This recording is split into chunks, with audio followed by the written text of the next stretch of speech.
Yeah, the ending scene. A lot of people critique the ending scene. You know, with the T-Rex coming to the You've rescue. got to. You have to have that. Yeah, 100%. It is awesome, and so yeah, okay, yes, we couldn't hear it. We couldn't hear the footsteps. Well, but you're kind of preoccupied. He was Yes. walking on the melting ice cream. The melting ice cream. Yeah, he was walking in there. It was soft. Yeah, we saw there's a giant hole in the wall that it could walk through. It's okay. It looks just so freaking awesome. Oh, you have to have that because again the DVD, the Blu-ray, my beta tape last night. They have the storyboards where it was the raptors get caught in the T-Rex skeleton, the fossils, and then it falls and it breaks. I'm like, oh, that's cool. But Spielberg knew. It's the same way that in Jaws. I keep coming to Jaws. You can tell it's like my baseline. They knew in the novel Jaws, Brody leads the shark to shallow water, and like as they always say, sharks have to keep moving to get water past their gills, or they drown. If they sit still, there's no water, they can't breathe, they die. So in the book, Brody leads the shark to shallow water, and the shark, like face to face with him, like suffocates. Logically great, but in a movie you're like, oh, that's boring. Spielberg knew you have to have turn the mic. You have to have the big ending. You can't. It's the movie. No one went to go see the movie to watch raptors. They wanted to see the poster, like your T-shirt. It's a T-Rex. It's the star of the movie. When he brought him back, if you puff up, I hate that. You have to have the T-Rex back at the end, and just like it would have been like poetically cool to have the skeleton kill him, but he walks on, and I saw in the theater, opening weekend, and the freak out. No one thought, oh, that's a ripoff. No, excuse me.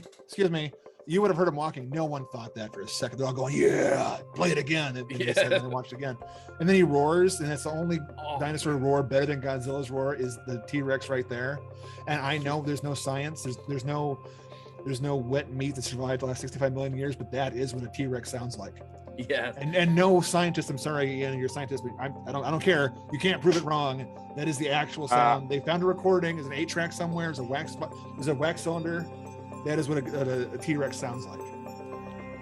It's kind of sad because I know what they sound like. Actually, there's been research on that. Don't get into an argument, Ian. I mean, it's hard. I'm sorry, I can't. Ian, you're breaking up. I can't hear you. You went into a tunnel. Ian, it's hard. It is hard to win. It is hard to win an argument with someone. It's damn near impossible to win an argument with an idiot. I feel seen. Thank you. Present company excluded. What did they actually sound like? Jokes aside, like a chirp we've done more brain scans and we've CT scanned the inner ear. They sounded something more like a really deep crocodile bell. Let's hear it. Hang on. Hold on. I can. I know he has a copy of this somewhere. I can bring up. I got it, John. I could share the sound design for the T-Rex attack. Yeah, do that. I'll get the freaking crocodile sound. Okay. How's it going, Matt? How's the cat? While you guys are working, we're just talking over here. It's fine. Well, it's like there's the truth of it, and then there's the art of it. It's like okay. All right. Can you see it? Yeah. I see. Yep. All right. Let's see where it goes to the alligator. That was the. So I'm kind of glad that you brought up how it sounded, because the sound design for the dinosaurs, especially the T-Rex, were just so freaking awesome. I hope that it works. Let's see. And I don't think you can really hear it though. No, I got you covered, John. Okay. It was supposed to be like a really low frequency noise, almost kind of like you know when you can feel like the bass from your stereo and you can feel it all the way through your body. It's sort of like that. And you could in the theater. I mean, when this thing roared up, you felt it in your chair. Yeah. Oh yeah. Let's see. Stop share. There we go. That was my first time ever sharing another computer screen. I hope it worked out. Anyway, this is an alligator bellow.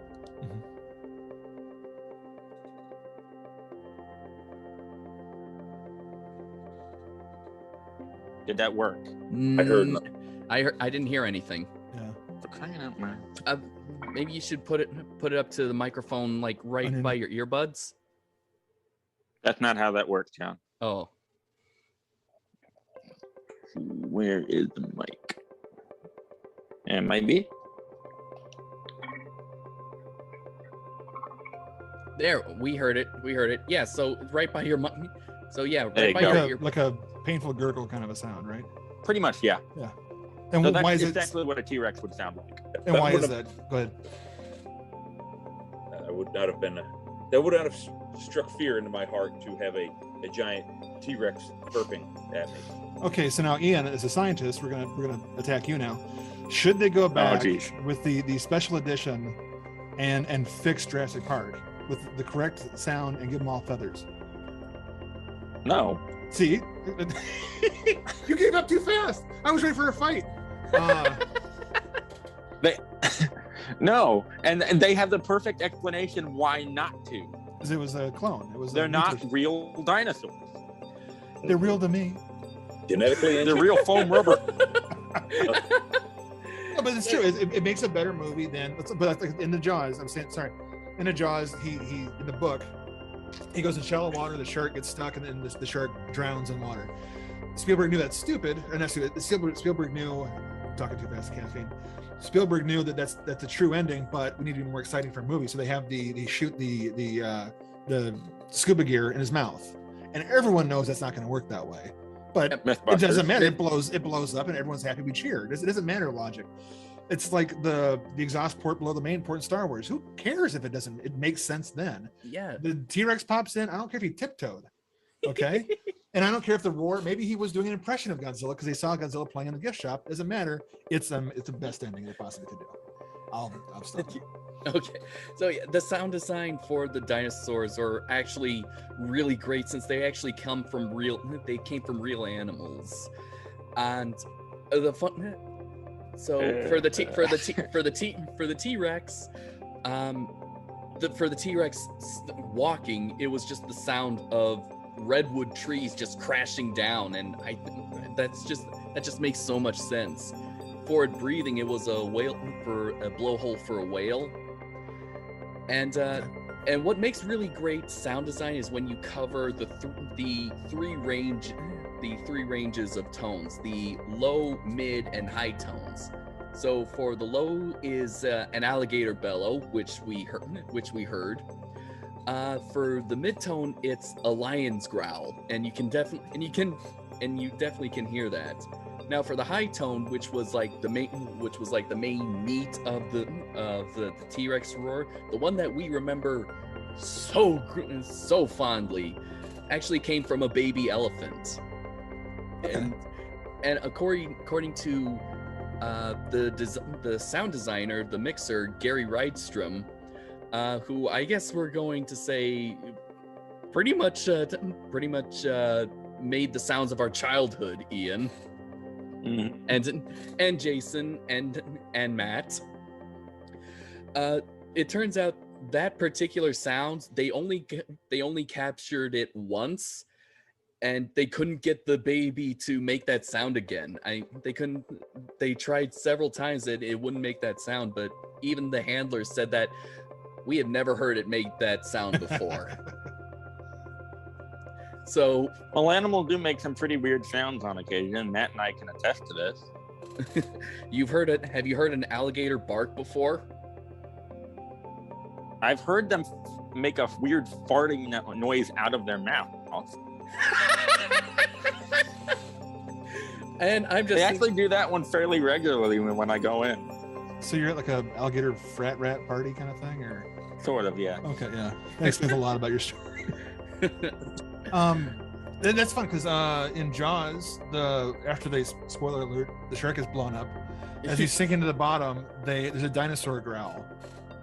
Yeah, which is the noise he used from Duel, the shark movie, the TV movie. And I love it because in the making of those things, he goes, "Yeah, we put the dinosaur growl in." I'm like, it's not a dinosaur. It's an old movie. I think it's from the old Lost World one, but he refers to it as it's the sound of a dinosaur. It's not. Someone else made that before you. It's like he's sampling. He's the first the DJ. I I just love when that shark sings. It has the pretty music, and then they have this roaring, you know. And then what's Chewbacca? It's a bear and a hyena and something else all mixed together. I think so. Yeah, it's definitely a bear.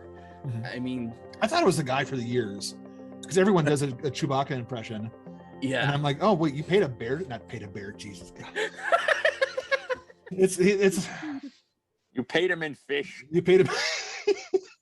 He's a union bear. He gets 14 fish a day, no matter what he works on, pay or play. But I always thought I thought it was Peter Matthew. No, not Peter Matthew. Peter Mayhew. Right? May he rest in peace. Yeah, another one. I thought it was Walter Matthau, the guy from, you know. I'm so old and brain dead right now. No, I thought it was just him doing that noise in the suit, you know. Anyway. All right, so the T-Rex is obviously the star, and I think a good I guess if we apply video game logic, that is a good boss level. That's a good end level boss. A good mid-level boss is definitely the Velociraptors. Oh, I have so much to say about the raptors. And not on the science, actually. Yeah. I love the sounds that they make, and I love the choices that Spielberg made, especially with the tapping of the claw. I love the tapping of the claw, because he said that it's sort of like it's Morse code to the other raptors, and it sort of fits with the whole, you know, that they coordinate their attacks, you know, and then the attack comes not from the front but from the sides. Whoosh. Clever girl. Yeah. Yes. I love how that was built up. That's how you write good foreshadowing. You don't just do it like 5 minutes before it happens. You do it like right in the beginning.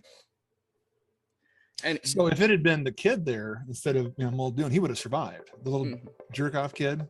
He would have been. He would have. Oh wait, he was warned ahead of time. Muldoon didn't know. He knew.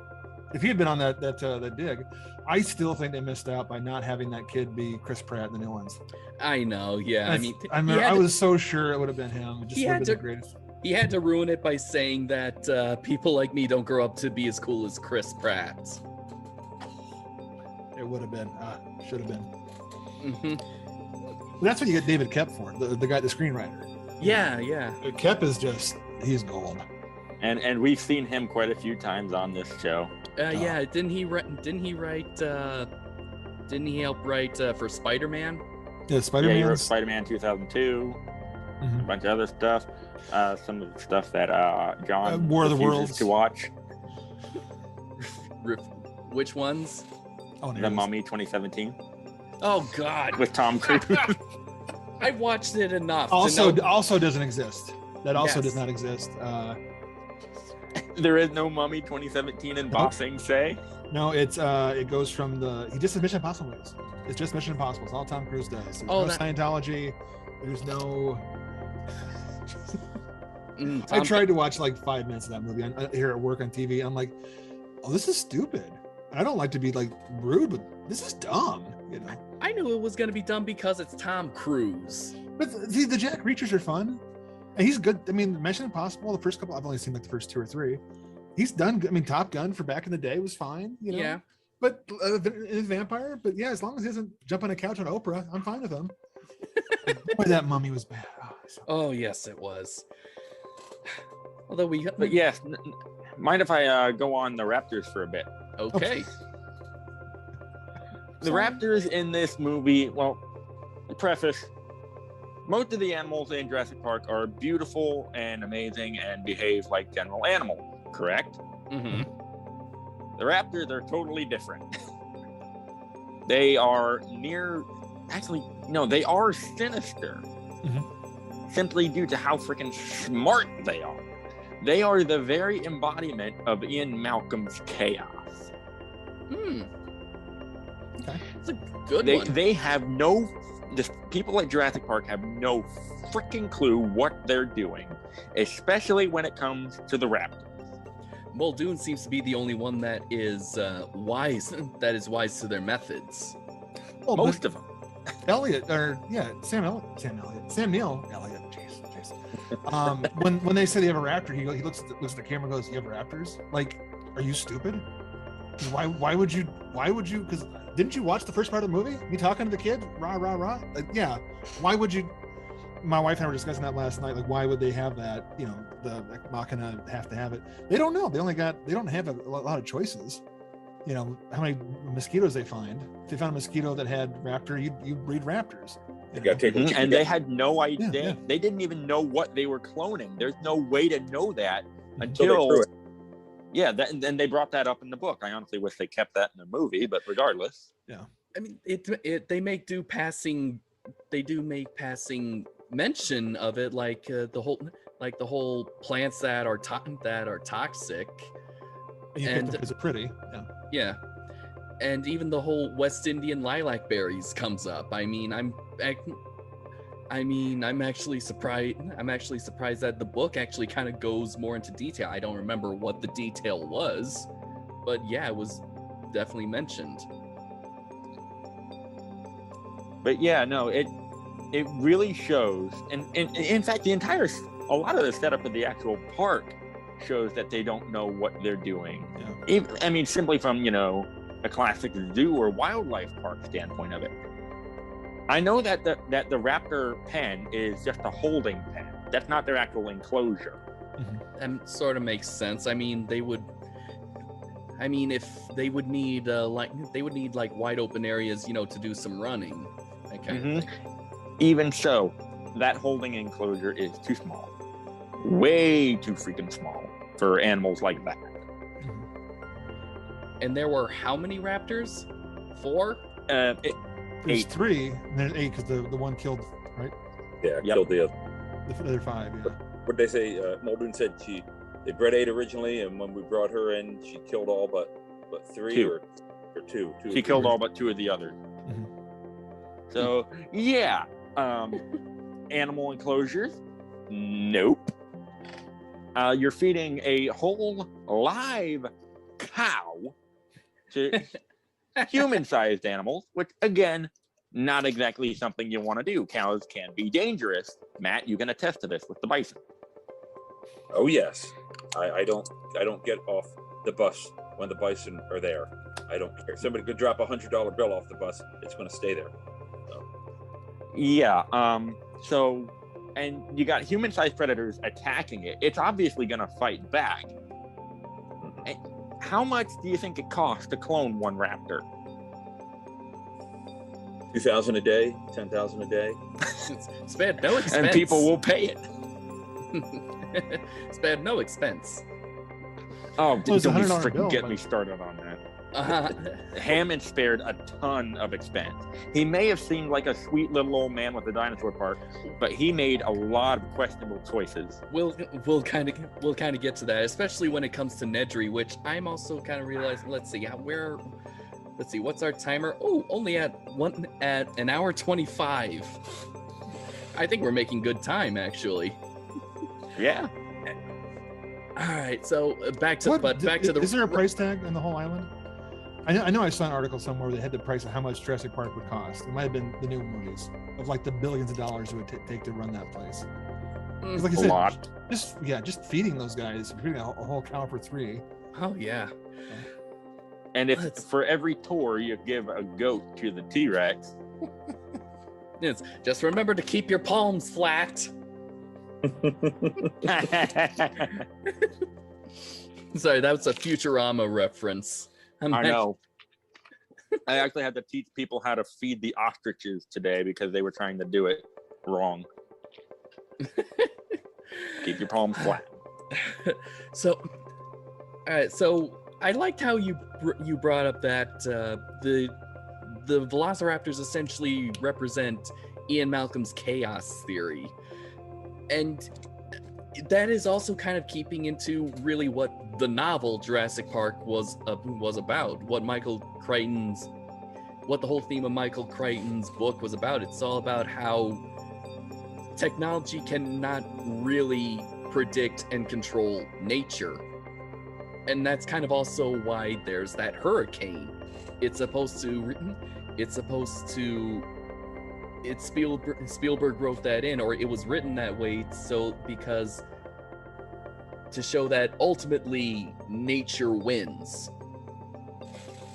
The illusion of control. Yeah. So you have the hurricane. That's a natural disaster, any kind of natural disaster, whether you are on the coast, you're in the Midwest, or you're on the volcanic islands, is that whenever disasters happen, power goes out. No matter how much you plan for it, it's going to happen. Jason, how many gas leaks or power outages have we seen just in the last month? Oh, just tons. Yeah. Tons a lot. And gas leaks, that was just human error. That's just human error. Natural disasters, you just can't plan. You can't plan for it, even if you have the satellite from Geostorm that can break it up.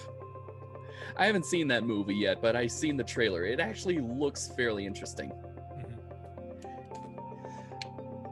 And then you have the Velociraptors, which I think the moment you clone them, you let the genie out of the bottle. Absolutely. Tyrannosaurus, that's okay. Easily avoidable, and also you can outdrive it. Just gotta go faster than 32 miles an hour. A lot of cars can do that. I'm not gonna say anything. Okay. Dilophosaurus, maintain social distance of at least 20 feet. Yeah. For the youngins. Okay. Velociraptors, okay. When it comes to Velociraptors, put your head between your knees and kiss your bum goodbye. Yeah. There's a reason why we always refer to Jurassic Park when, discussing cassowaries at work. Yeah. For those of you that have any questions about that, go to Google and search cassowary attack. Spelled K. They get them up C there at the park, and I say let's not. I'd rather not. And also to spell cassowary, it's Cassowary. I had to ask Ian for that when the first time he told me about look up cassowary attacks. Those things are no joke. Those are modern day velociraptors. And what the weirdest thing is, they're herbivores. It's funny how some of the birds that look so very gentle and peaceful, you get close to them, they actually can be pretty terrifying.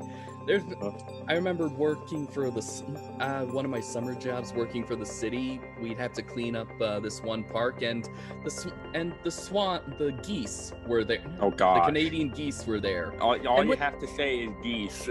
and their chicks were there too. As soon as I got close, they would throw their head forward and just go. Yeah, that's called hissing. They do that. Yeah, I mean, it's freaked me out at first, and like an idiot, I kept wanting to hear it. Now I knew enough not to get between a mother and her chicks. So I did it just a few times, and then I backed off. Waited an hour or two, and then I do it again. Hey, at least I got... Hey, come on, camera. Focus! There we go. My camera was losing focus.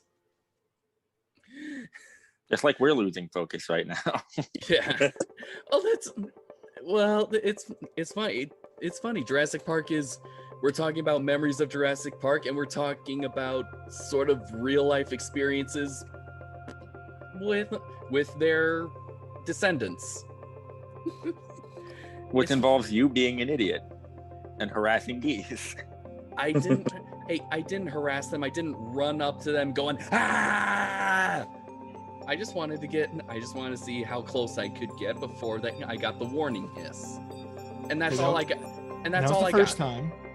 That's all I got. Went back. I just did it a few times. They didn't chase me. And they didn't bite me. I was smart. So unlike some of the people that try to pick up, the peafowl chicks in front of mom. Yeah, that's a bad idea. I mean, yeah, granted, they're peafowl, but mom's not happy. Mommy's very angry. Exactly. We'll get there, guys. We'll get there. But yeah, no. Velociraptors, no. No. There's one dinosaur that I've been wanting to see in the sequels and in the new trilogy that they haven't yet. Yes, the Dilophosaurus. I want to see. We hear it in Fallen Kingdom. We do. And that's it. Yes. I hope it returns for Dominion because they have to. It's almost assured they have to at this point. It's kind of funny. That was actually the scene that I would cover my eyes because when the frill came out and it made that sound, it scared me because it looks so cute. Oh, look at its head! Like the stick. No, I'm not gonna chase the stick. And then it comes up and it's like. I'll be right back. John, you killed your audio for a second. I did. You did. Your camera got scared. My camera I think my microphone got scared. Oh, jeez. But yeah, no. I want to see Dilophosaurus so much. Yeah.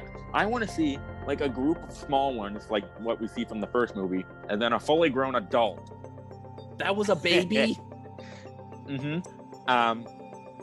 This was actually a big criticism that paleontologists had with Jurassic Park when it came out. They actually went after Stan Winston for how he did. They said that it's not big enough, and he says, "How do you know it was fully grown?" That's Stan Winston, yeah. Ooh. Oh, good old Stan. So what I want to see in Dominion is a small group of, small ones. So I think, oh God, these things again. And then a 20-foot long adult. That would be worth the admission. Just seeing them. Yeah. Imagine the horror scene. I mean, yeah, raptors are bad. But then, about waist high Dilophosaurs chasing people through, say, an abandoned building, for instance. Mm-hmm. And then outside, past the windows, you see a giant Dilophosaurus. Well, giant for, regular people. Just walk by. And I'm just like, oh, that would be awesome. Yeah. Woo, boy. And what I remember from the book, and there's not very much that I remember, but one of the details that I'm like, oh wow, yeah, I can't see Spielberg actually putting this in the movie, is that Nedry's death scene. Nedry's death, it actually goes into detail as to his death. Like he literally describes holding his own liver, intestines, his own intestines in his hands, from his sliced stomach. And I was like, oh my God.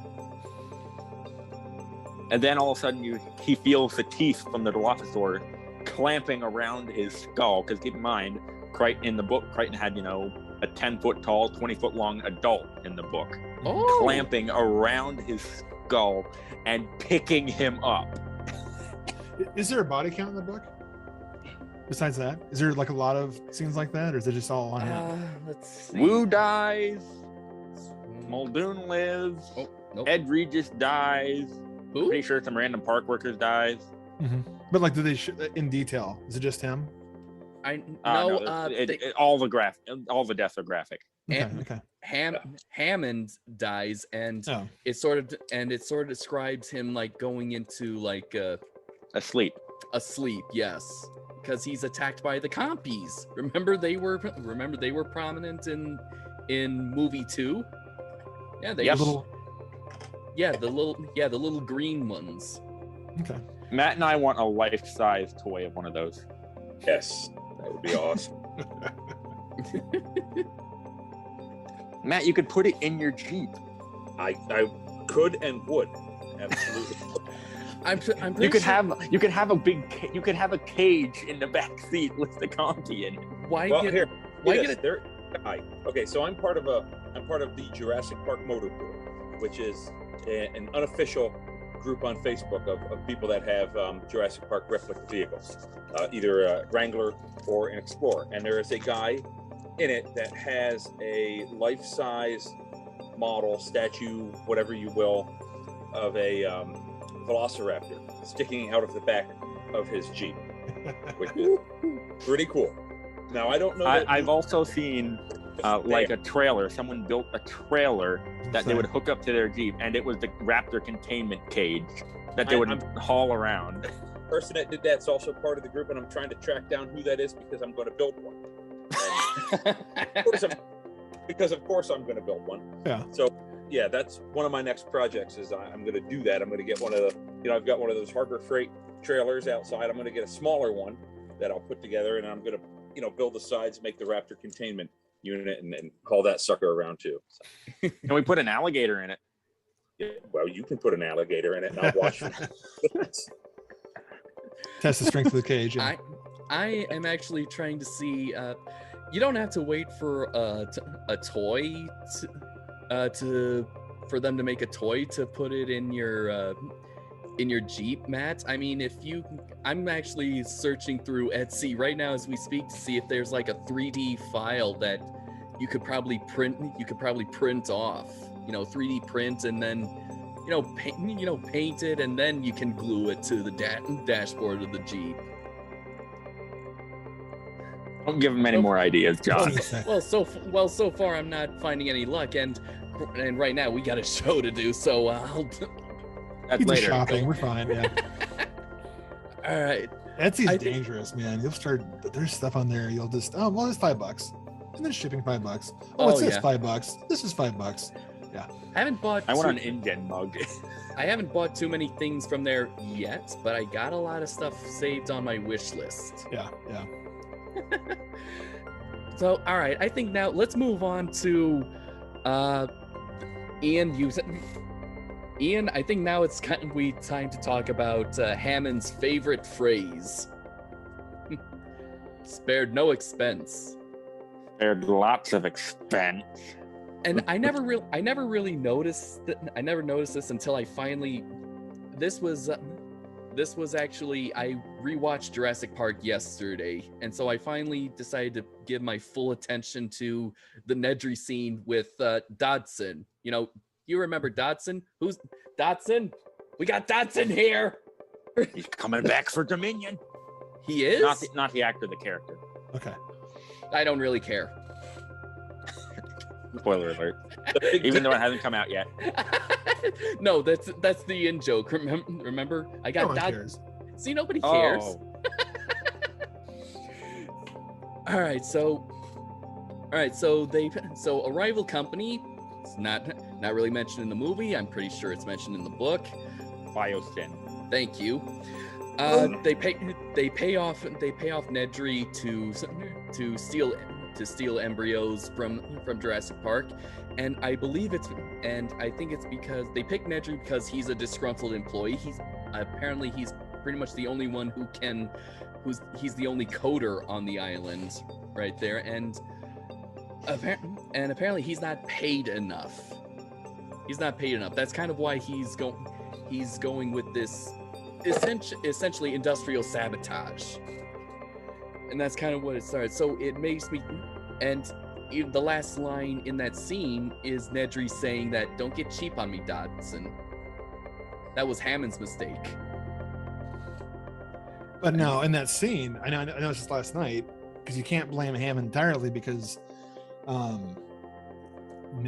Newman, his line is that he's the only one that what was it? Oh, it's something about, because he put in a bid and then Hammond agreed to it. So it wasn't like Hammond said, "Here, I'm going to pay you this much." he put in a bid to work there, and Hammond took, okay, you offered, I don't know how much it would cost, but it was like Nedry picked the price and then Hammond hired him.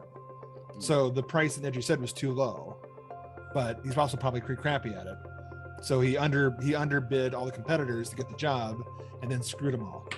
So again, he's the bad guy. Okay. But yeah, Hammond was cheap because he didn't, he only had 5 things of ice cream in the freezer and no backup power to it. But yeah. No generators. Wow. Yeah, no backup generators. Yeah. But I do like when the ice cream melts, and also the kid slips on ice later on. I'm like, oh yeah, okay, the freezer's broken. That makes sense. Yeah. That, and he left the door open. Kids, close the fridge door. Yeah, it's true. No, Hammond left the door open when he was getting the ice cream. Oh, that's true. Yeah. Yeah. Okay. And let's see, he was the only one that could. So Nedry was the only one who pretty much whatever he did to Jurassic Park, he did it too good. He was only meant to shut off the security cameras for a bit, so that he could, sneak in, steal the embryos, and then sneak out during the middle of a hurricane, wearing glasses. My glasses. I can afford more glasses. and Mr. Arnold, Sam Jackson's character, drops the bombshell saying that he can't get Jurassic Park back online without Dennis Nedry. I was like, who was it? I mean, you didn't have any other workers working on, during this little soft opening that you were doing? Yeah. This should have been an all hands on deck thing, because you're bringing in spokespeople to check out the park and your own grandchildren. All hands on deck. But admit, the grandkid's annoying. So maybe he didn't like him that much. He's got. He's no, like, that's hey, this book's thicker, and that kid, come on, smack that kid around a little bit. Grandpa didn't like him. And the other girl, the little young emo chick. I mean, oh no, that was too early to be emo. No, well, yeah, but I'm translating for the times, and she's holding Grant's hand a little. The girlfriend's over there. Come on, that's wrong, Lolita. I'm being such a shit. But I still love that. No matter, not me or you guys. Oh, it's me. Never mind. The solution to the whole problem is turn it off and on. That's the secret to everything. Unplug it, plug it back in. Just like our internet. Mm-hmm. Yeah, it is.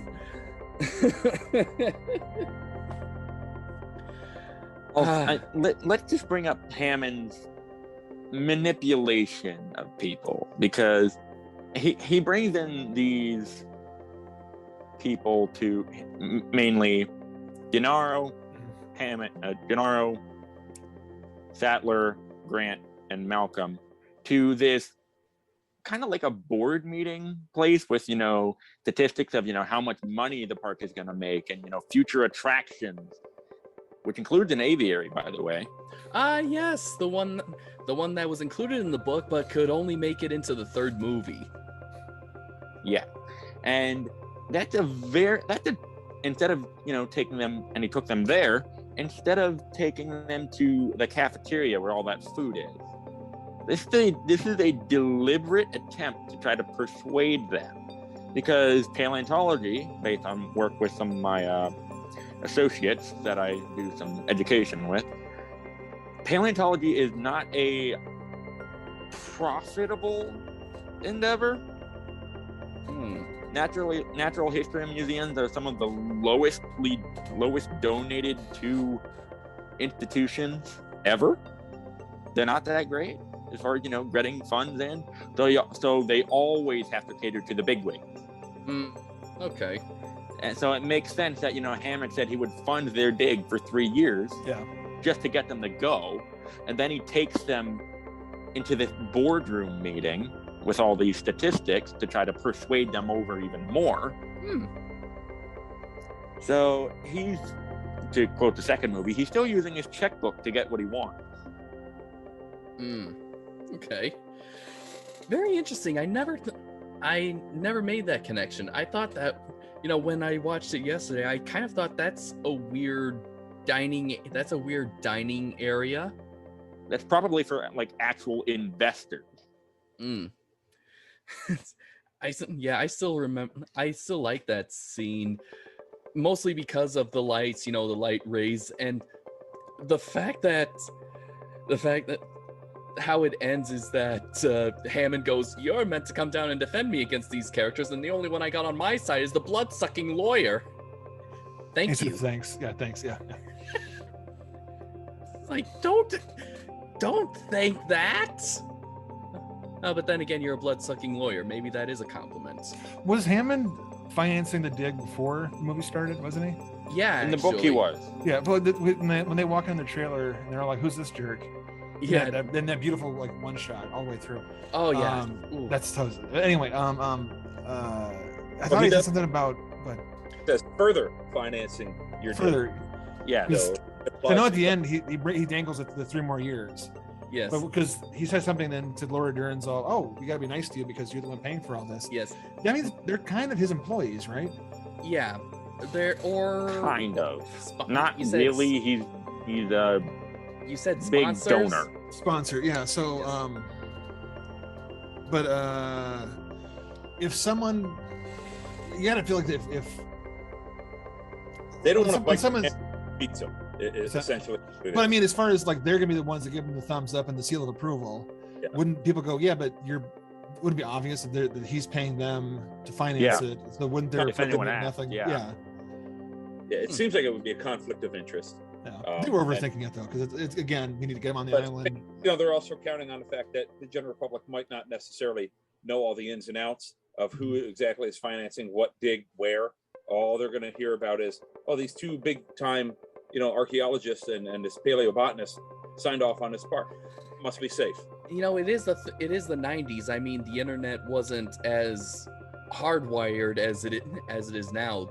I think something like that would have come up 30 years later, maybe even 20 years late. And that's true. They only have to convince the investors, not the public yet. Yeah. Because all they're doing is trying to tell. They need to have them sign off so that the lawyer can be happy to tell the investor that's right. Because they don't care. Hell, once the lawyer saw the dinosaurs, he couldn't care less what anybody else had to say. What was his first reaction? We're gonna make a fortune with this place. At that point, he couldn't have cared less what the safety things were. He was ready to go. He did, we'll make a fortune. We'll charge whatever we want. He was sold right then. 2,000 a day, 10,000 a day. We'll have a sounds coupon. like Disney. Yeah, we'll have a coupon day. It was actually when I actually got a little bit older. I think maybe during my tens, my teen years, when I thought of like, okay, wait, so this is a park, a biological preserve, as you say, that's off the coast of Costa Rica, the Caribbean Ocean, and this is a park that is meant for everyone. Do you know how hard it is even to go to a simple water park these days? And this is something that everyone can enjoy? Oh yes. Not me. Oh yes. Let's take a family of 5. Let's have a family of 5 spend a plane ticket to go to Costa Rica and then take a ferry to an island. Not catering to the super rich my ass. Mm-hmm. I can't even take a freaking vacation. Yeah. I can't get to the beach, and it's a few hours away. I know. My family freaking went to the beach, and I had to go to work. And all I got was a lousy t-shirt. Yeah. But so yeah, yeah, I think even as examining the. Go ahead, John. I think even in my teens, I saw the flaw in having a theme park that isolated and that far away, which is why I like the idea of the Lost World, like bringing it to San Diego. Sure, it's still expensive, but not as expensive as a plane to Costa Rica. I always thought the island was sort of like a a nod to Godzilla and Monster Island. You know what I mean? Like Probably. it was just, so the idea was it was you know, the super rich and the lawyers and all the money there, like they couldn't just do it on the tip of Florida and then build a wall. It was meant to be like an exotic. Hammond even mentioned to me. He says, "Why didn't I build in Orlando?" I can't remember when he mentions it. Let's say that. You know, why didn't I build in Orlando? I think when they saw the projection of the hurricane coming. Yeah. Yeah. Yeah. Why didn't I build in Orlando? You still would have dealt with the same problem eventually, Hammond. A couple a year. Yeah, because Florida never gets hurricanes. Oh no. No, they just have alligators. And, you know, invasive Burmese pythons. Hey, buddy, how you and doing? Floridians. How you doing, Hiccup? You want to join us? Or are you just telling me it's time to go? Well, you're gonna have to wait. We don't know when we're gonna be done yet. Real quick, Matt, you're about my age. Did you know Velociraptors before this movie?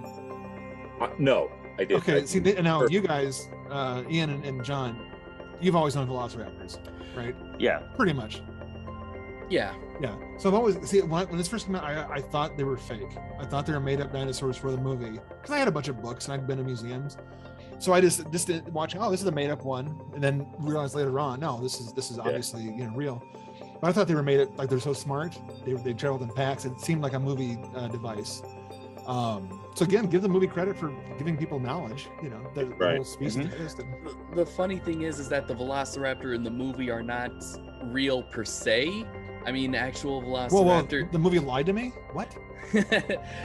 Never happened. Ian will say that actual Velociraptors were about the size of a chicken or a turkey. I think a turkey. A turkey. So yeah. They really were a 6 foot turkey, just 6 foot long. Yeah, 6 foot. But the funny thing is that when the proposed Velociraptors, the one that that made it into the movie, when they designed it, about a few months later, there was a dig to reveal yet there actually was a raptor about that size, and it got the name the Utah Raptor. Nice. And Stan Winston actually, there's a quote by Stan Winston saying that we created it and they discover it. It's mind-boggling. Thank you for doing my job for me, John. I know. I'm sorry, but I know, and I'm sorry, Ian. Well, it's kind of hard to find the line between where movie making and paleontology divides this especially when it comes to a movie like this. Absolutely, yeah.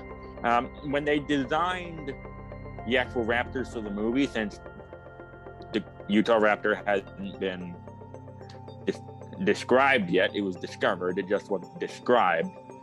They just really beefed up an animal called Deinonychus, and they're about waist high. Okay. See, I find that scarier. You know what I mean? Because once you get to be like a person size higher, then it's a monster movie. But when they're smaller, that's a horror movie. You know, because Critters is scary, right? But when it's Godzilla, it's a monster movie. You know, when it's Frankenstein, it's a monster movie. But when it's Piranha, it's a horror movie. Like, you know, Jaws is a monster movie. Piranha, when they can, like, cockroaches is a horror movie. Killer dinosaur chickens could be a horror movie. But when they're 6 foot tall, then it's, you know what I mean? Because then it's like when it involves a chase and locking doors. But when there's, I don't know, it's just a weird, like. That is a pretty I'm not interesting afraid observation. of rats. I'm not afraid of rats. I'm afraid of mice, which makes no sense. You know? Well, if it makes you feel any better, I feed mice to snakes. As you should. Yeah.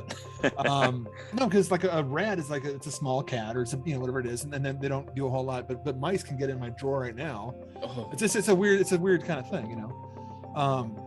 So the raptor being, you know, 6 foot tall is still in the monster movie kind of thing. But if it had been smaller, like a movie called Nightwing, where the killer or Spawn, not Spawn, Alien. Jeez, Jason, I'm tired.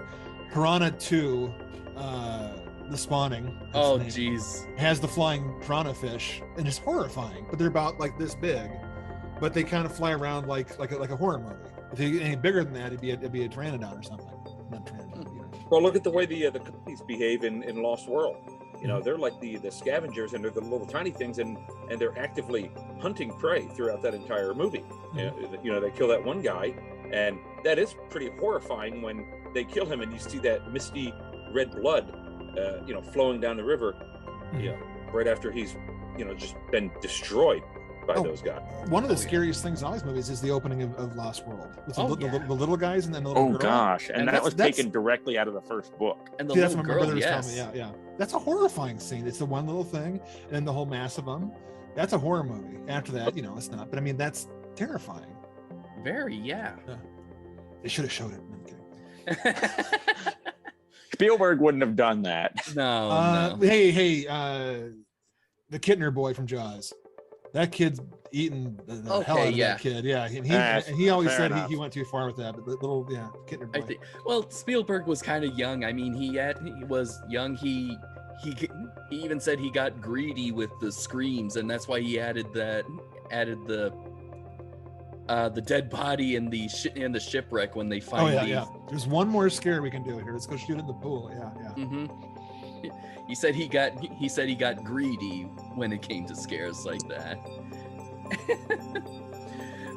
But yeah, I think since then, he doesn't really have kids die in his movies after that. Which is bullshit. A big ticket sign, more dead kids, more dead. I think he wouldn't do that now that he's a father, and I think he's a grandpa Two words. Schindler's List. There's your dead kids for you, Ian. Okay. You monster, you. Okay. Hey, if someone has an army of genetically modified dinosaurs, I'll just have an army of children. Village of the Damned. I'd watch that. He kind of puts kids at their Temple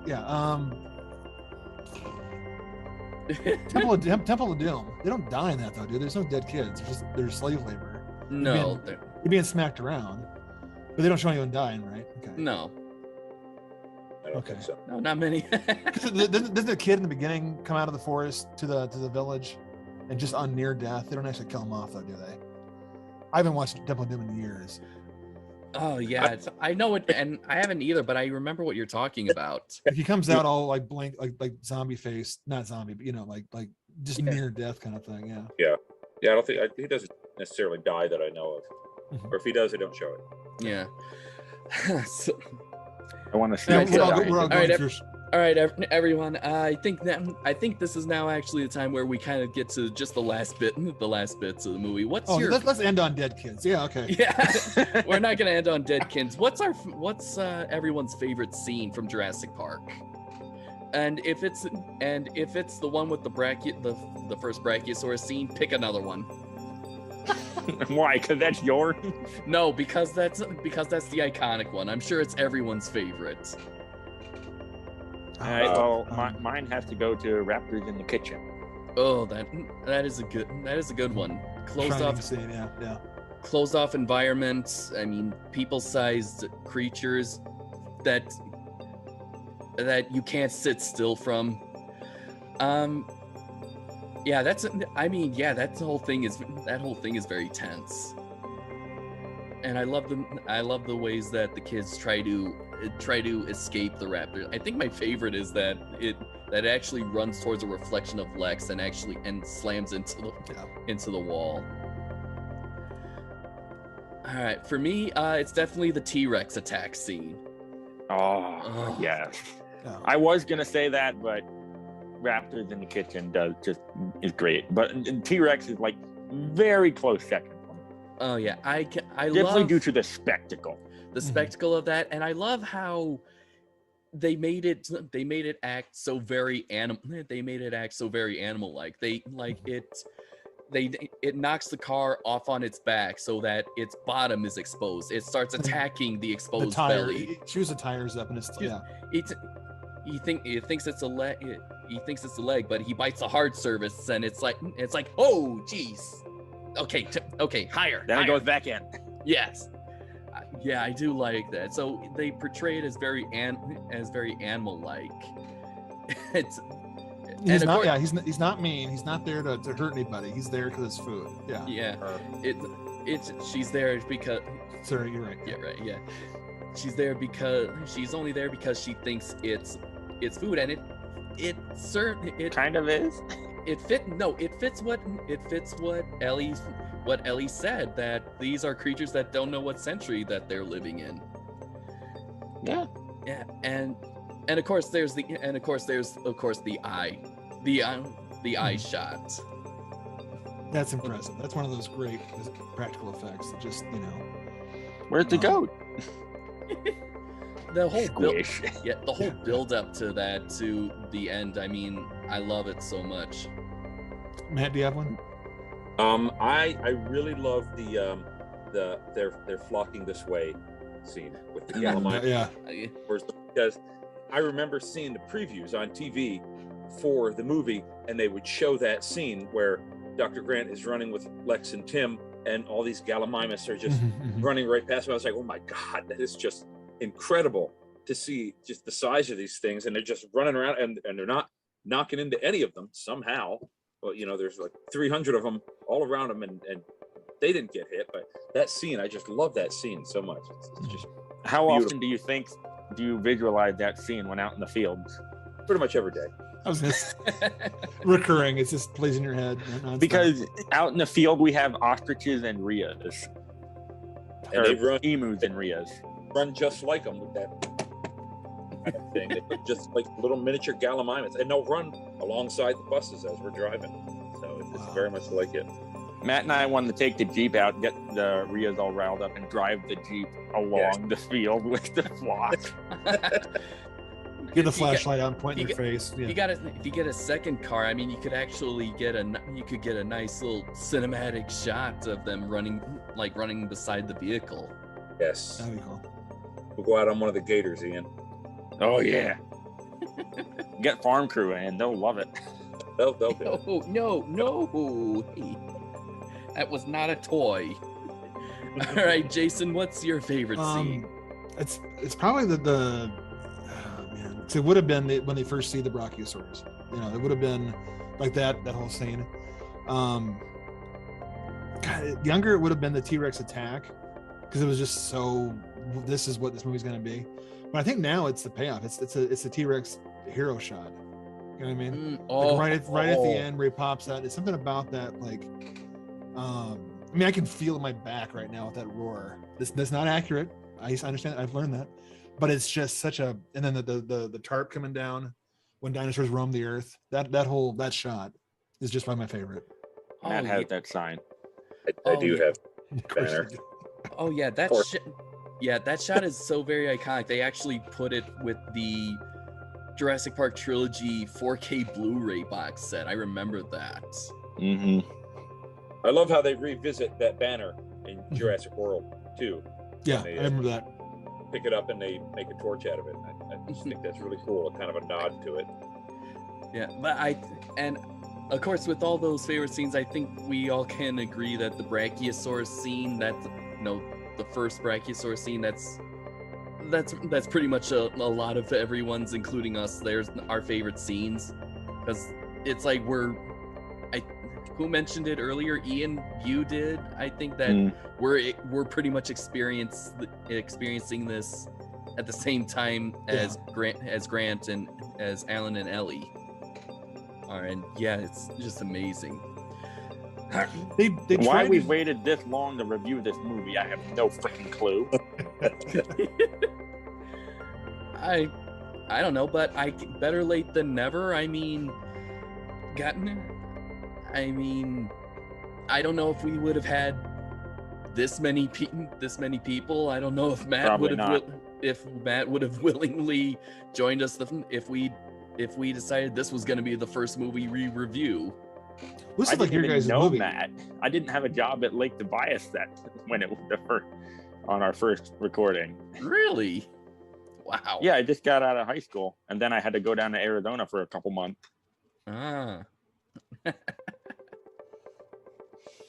Wow. Oh yeah, so probably wouldn't have. And I didn't have a job at KCAU during our first recording. How long have you guys been doing this now? This is year 3. Year 3? Okay, yeah. Yeah, it's a monthly series, and I'm actually surprised at how fast it's going. Yeah, but this is like your guys' movie. Like Jurassic Park's important to you guys.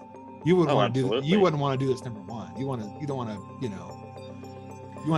You want to be able to like build up to something important this to you.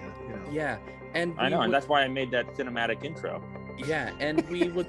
I made a cinematic-ish teaser trailer that kind of ended with a joke, because that's kind of my style. And yes, this review does have dinosaurs in it. But yeah, we want. But okay, yeah. I think it was good to wait this out because we found coworkers who were also Jurassic Park fans and also were film enthusiasts. I'm glad that I got to meet you, Jason, and see. At first I saw your tattoos of all the horror movie monsters, and we got to talking. I'm still flattered that you let me borrow The Invisible Man. I want it back, by the way. I gave it back. I'm kidding, you did. I know.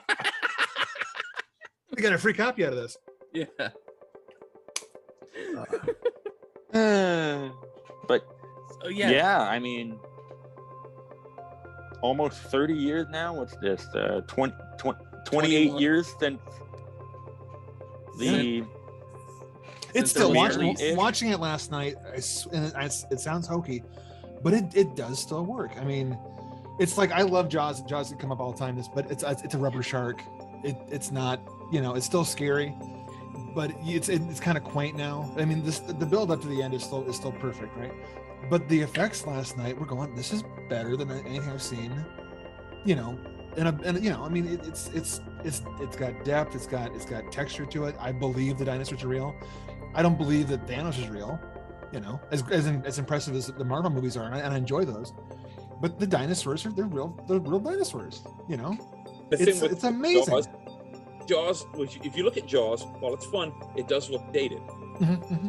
And the fashions that people are wearing, the vehicles that people are driving. Now the vehicles in Jurassic Park are fantasy vehicles.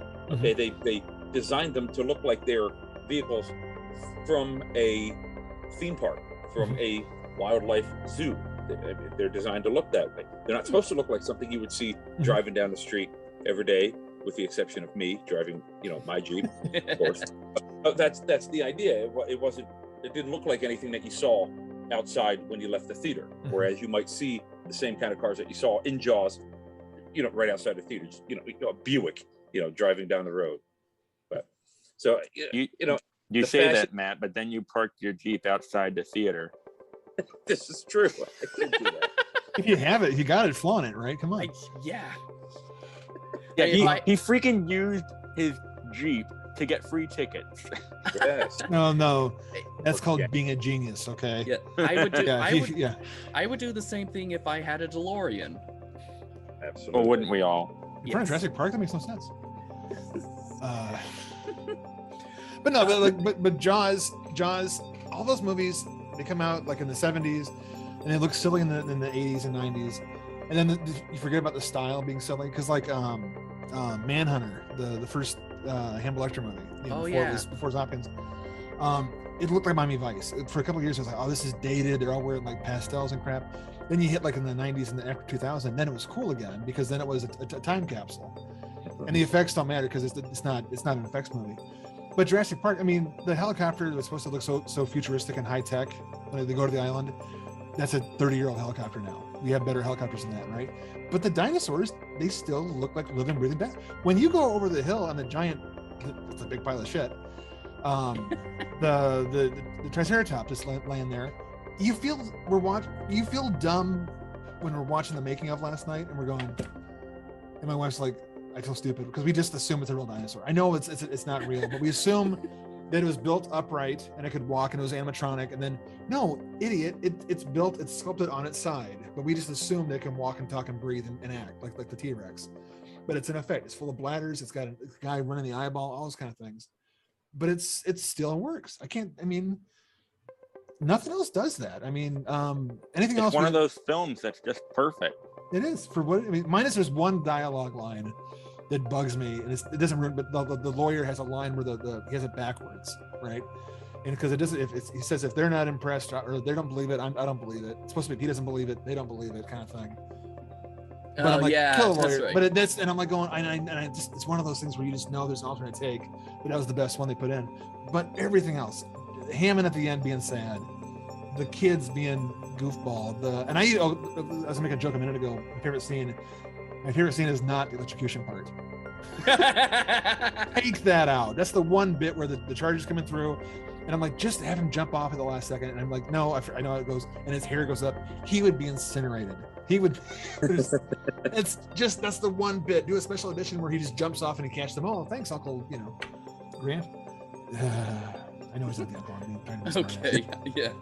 But the electrocution part, I'm watching going, oh, that's just that one. That's the one bit. And no one's talked about it. But it's like, forget that. Everything else. Oh, such a good movie. Rant over. Sorry. Yeah. I used to teach film, and this is what I did for 8 hours a day. And the kids would go, "Are you done discussing, Star Wars?" I'm like, "No, sit down. I'm getting paid for this." And about Jar Jar. No, okay. Who's that? Yeah, he doesn't exist. Movie stopped at yeah. Ian knows all about my rants about film, good ones and bad ones. I mean, I constantly let it go. Oh, he's on Frozen. Okay. No, my cat likes to think my headphone cord is a toy. Ian knows my tirades and rants on good and bad films because I constantly say, "Ian, take over," because I'm hijacking this review again. It's a thing we do now, John. Yeah. But yeah, I agree. I agree with most like that. Jurassic Park, it feels very timeless. With the cars and even the helicopter, the vehicles, it makes it feel like it is very timeless.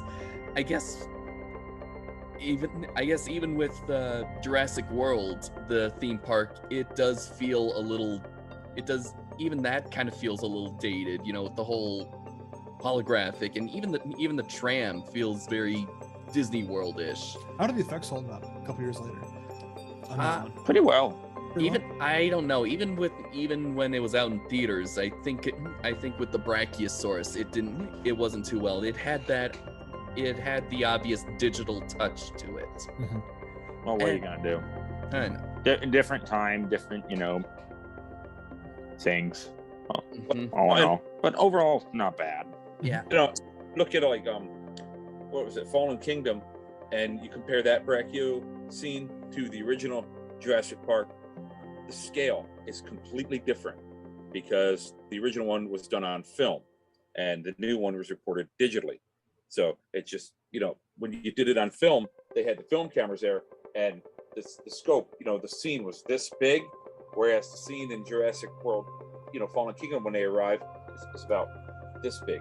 It's much smaller, so it just does not have that scope that the original one had, and that's part of the magic of the first one is the fact that it was filmed.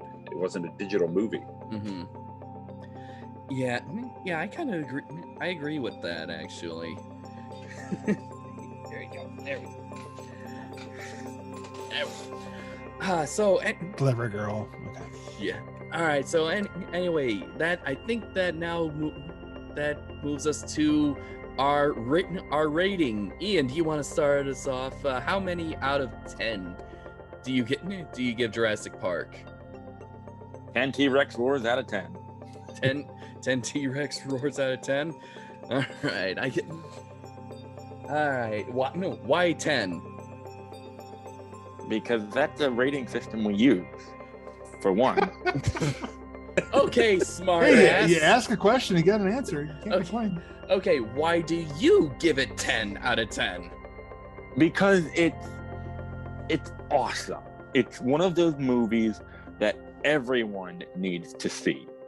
Whether you're a simple casual movie fan, whether you're an in-depth film fan, whether you like dinosaurs, adventure, horror, there's something for everybody. Sci-fi, you got that. it's all awesome. It's so good. It's something that's so ingrained now in our culture that even people that haven't even seen it, shame on you if you haven't, once again, and they know what it's about. It's so good. Everyone needs to see it. And it's freaking ended in 2017, I think it was. It ended up in the freaking film library of Congress. Everyone needs to see it. All right. Okay, then on that note, yeah, for me, I definitely give it 10 mounds of Triceratops dookies out of 10. Not Are they good or bad? I was gonna say, yeah. Which way's that go? Sorry, that was the thing that popped into my head most. I give it 10 T-Rex stomps out of 10 because yeah, it is an icon. It is timeless. It is definitely a movie that made me want to become a filmmaker. So I owe it everything, and yeah, it's definitely, and like Ian said, it's definitely one of those films that you have to see before you die, and you can watch it once and just be done with it, you know, or you can watch it a million times and just love it. It doesn't matter. It's still one of those movies that has to be seen.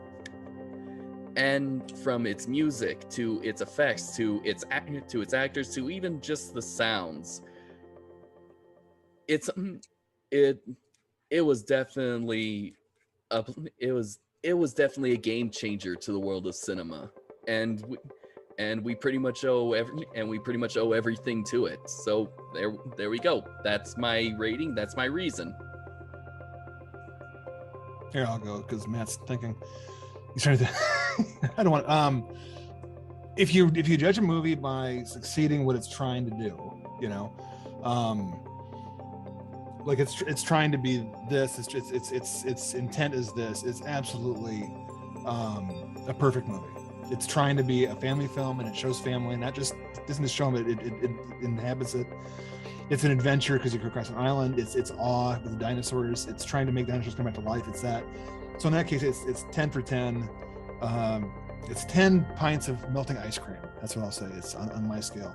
But I mean, like I'll watch movies that are horror movies that I like, and they don't know what they're doing. They don't achieve what they're trying, but it's a different reason.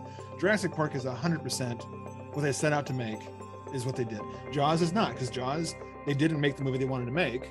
They got better. I'm talking about Jaws too very much because they couldn't show the shark, so they had to learn how to do it. So it's a 9 out of 10 because it wasn't from beginning to end a perfect film. It's still great. But this one is, they knew going into it. Once they started shooting, pre-production's done, they knew everything they're doing, and then they adapted to it. It is 10 little kids traumatized by a fossil to his guts. That's what it is. Okay. Right, Matt. This is a tough one to answer. Now, obviously, you know, the answer should be a 10. It should be 10 Jeeps out of 10, right? However, I say 9.5, and here's my reasoning. I love the movie, but after reading the book, there are things that are in the book that I really wish had been in the movie, such as the part where they're on the raft. You know, they're on a raft and the T-Rex is trying to swim across the river to get them on the raft. How unbelievable would that have been had they put that in the movie? It would have been amazing. Just the pacing of the book, you know, everything that happened in there, had they been able to transfer exactly what was in the book to the movie, it would have been even more amazing than it was. Not that it wasn't amazing. It's an incredible movie, and I love it, and it's always going to be in my top 5 of all time. But had they been able to put a couple of those extra scenes from the book into the movie, we really would have had something unbelievable. So that's my only rationale for not quite perfect. I understand. Okay. The book is good. Everyone, in addition to seeing the movie, read the book. Oh, that book is so good. And I can respect that, Matt. I can respect your reasoning. Have they put that scene in the sequels? The T-Rex underwater? No. Has that been? No, not well, that. Gordon did it for JP3 with the Spino. I mean, have a T-Rex under the water and just have it go all the way underneath you can't see it. Yeah. And then have like the tail like a shark fin. That seems like that needs to be done. I take mine back. This movie sucked. This is garbage. They did not have. Oh, come on! I'm out of. Cheap joke. I'm sorry. John, we need to have this guy on more often. yeah. We'll have to see if he's up for it. He's giving Tyler a run for his money. I showed up at least. I'm telling you right now, it's Tyler. I should watch my mouth. He's a friend of mine who wanted a break. So he wanted a break from this. He wants to so that we can just hang out more, not just do work, as he says I'm doing a lot. This is work. I think he sees it. I guess he sees it as work. I don't know. Regardless. Good. Jason, when you brought up the intention of making the movie, that reminded me of a bit of trivia that I saw. I looked at the IMDb trivia last night, and I think all of us would find this interesting, that James Cameron actually stated that he wanted to make this movie. Oh God. But let's see. He says the rights were bought a few hours before he it was bid. like. Yes, I mean. You can't outbid Spielberg. He's Well, it also helps that he was friends with Crichton. Okay, here's the interesting thing. He said upon seeing this movie, Cameron realized that Spielberg was the better choice to direct it, as his version would have been much more violent. Think Aliens with dinosaurs. Which wouldn't have been fair to children who relate to dinosaurs. I wonder. I mean, I'm okay.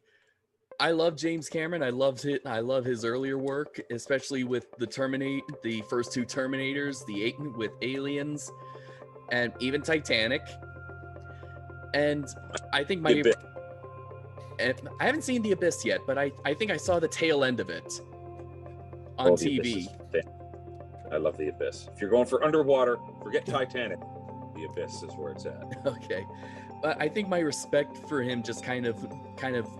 I think he got a little 10 extra, maybe 100 extra respect points from me for saying that. Yeah, it would have been wrong for me to make this movie. Yeah, I would have been the wrong director for this. Aliens is one of those perfect movies.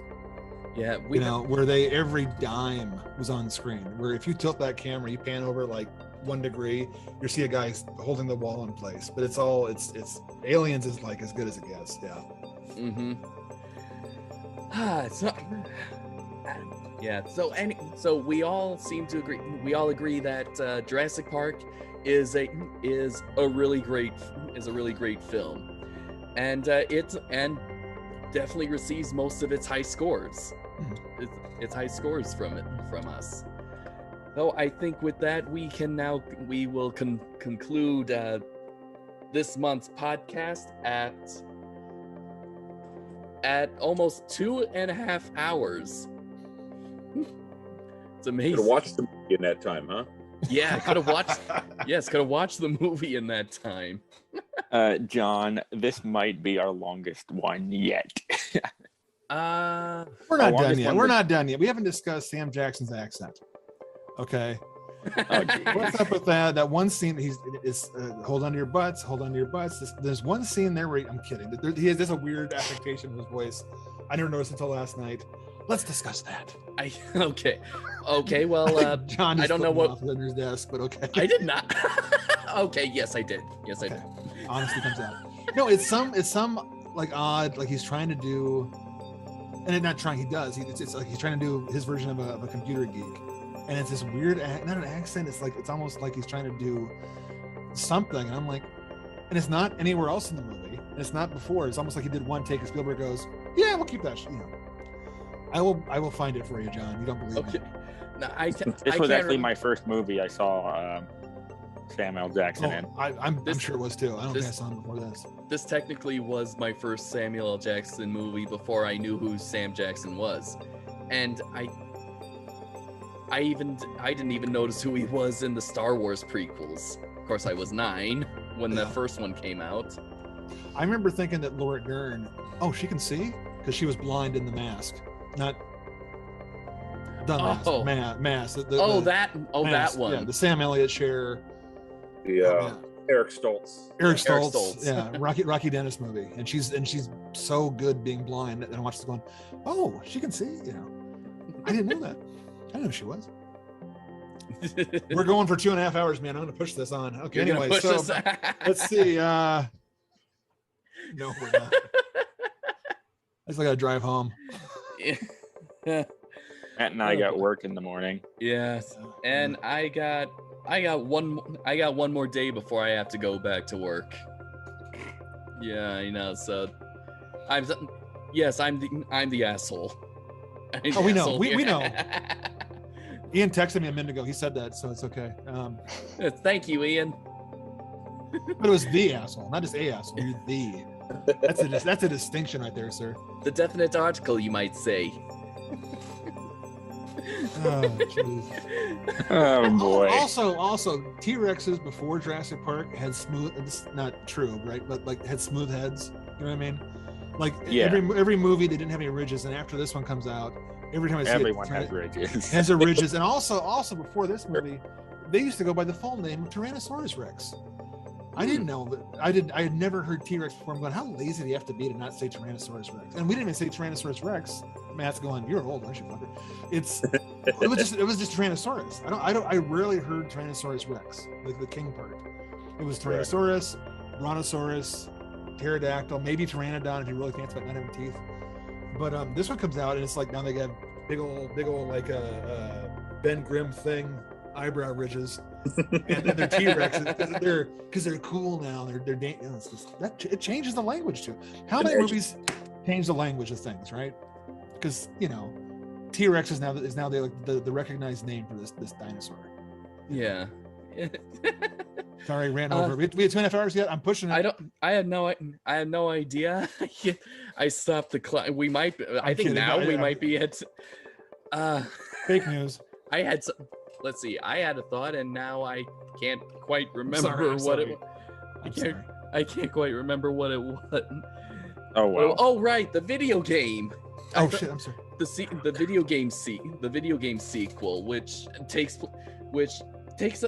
kind of picks up on a plot thread that was never addressed in any of the sequels. Are you talking about the 2011 game? Yes, the 2011 game. By Telltale Games. I'm aware. I've seen this one. Yep. Yes.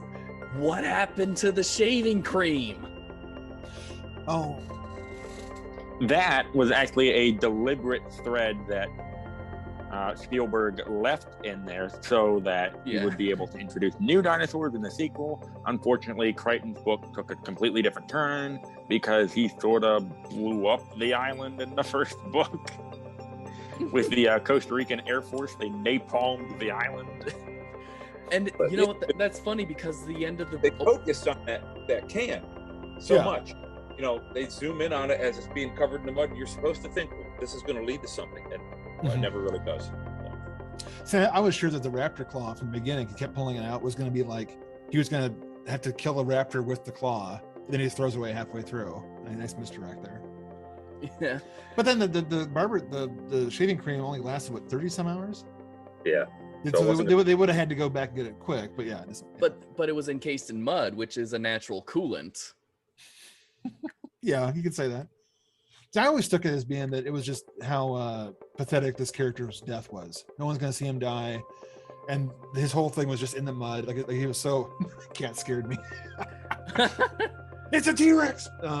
But I just took it as being like so sad that like even though it's $1.5 million worth in of that can. Yeah, and now it's just trash. Now it's just garbage. No one's ever gonna know it's there. Maybe that'll be a fossil 65 million years. There's your sequel. That's not how fossils work, but okay. If Cameron had directed it, it would have. It makes no sense. I'm sorry. Hey, kitty. Yeah, I can't see anything. Hey, how did you get over there? Okay, so before we close out for the evening, I have a question for John. What's better, How to Train Your Dragon or Jurassic Park? Oh boy, that is a tough one. I'll say neither. Neither is better. Neither is better than the other. They are both equally good. I'll call that a cop-out, but okay. You call that a cop-out. I call that being smart. That's thinking outside the box. We're dragging this on. We're dragging this on? John, shut up. All right. We gotta go. Matt's got the class in the morning, and I got work, and I gotta pee. So anyway. Okay. So anyway, yeah, this concludes this month's Nerd-Vana podcast for real this time. Join Ian and I next month when we take on actually one of the greatest sequels of the 90s. 9 minutes, show 9 minutes. Uh-oh. Yeah, I'm at work right now. That didn't give it away. I'm on the air. I gotta go. No. Okay. that was actually pretty good timing though. So Yeah. So we're gonna end it on that. All right. Until next time, this is John Murphy. Ian Benoit. Jason Lays. Matt Brewster. Signing off.